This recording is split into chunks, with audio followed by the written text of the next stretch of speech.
Hey, it's Avi. I'm going to show you how I made this tri-fold shutter card. Folded flat, it measures at 3¼ by 5½ inches, so it will fit flat in an envelope for mailing. So buckle up and let's do some crafting cardio. My card base measures at 5½ by 10½ inches. I placed my cardstock along the 5½ inch side. I scooted my card base over to 1¼ inches. I then cut from 1¾ down to 8¾ I flipped my cardstock over and I repeated the same process on the other side. Along the 10½ inch side, I made some score lines. I started scoring at 1¾ inch, only in between the two cut lines. Then I made a full score line at the 3½ inch, so I went from top to bottom at 3½ inches. Also did a full score line at the 7-inch side, moving top to bottom. And then at 8¾ inch, I scored it again just along the cut lines. So those are my in-betweeners.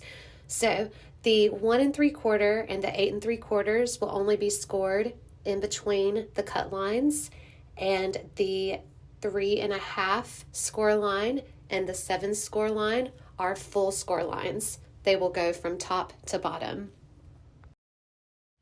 I flipped my cardstock over and I went over the score lines again on the opposite side to help reinforce those score lines.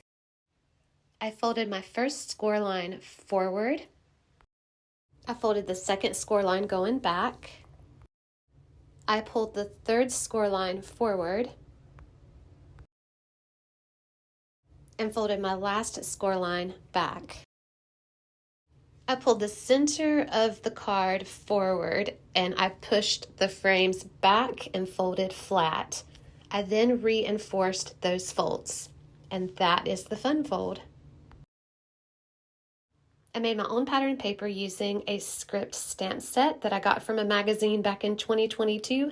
I don't know what it's called, but Hero Arts has a really awesome script cling stamp. It's a background stamp, and I suggest y'all checking it out. It looks really amazing, and I want to get it for myself. I staggered this stamp. I stamped it on the top and I stamped it on the bottom to make it appear like a background stamp. I inked up my stamp with my WOW embossing pad, and I covered the stamped image with rose gold embossing powder from WOW. And then I heat set it.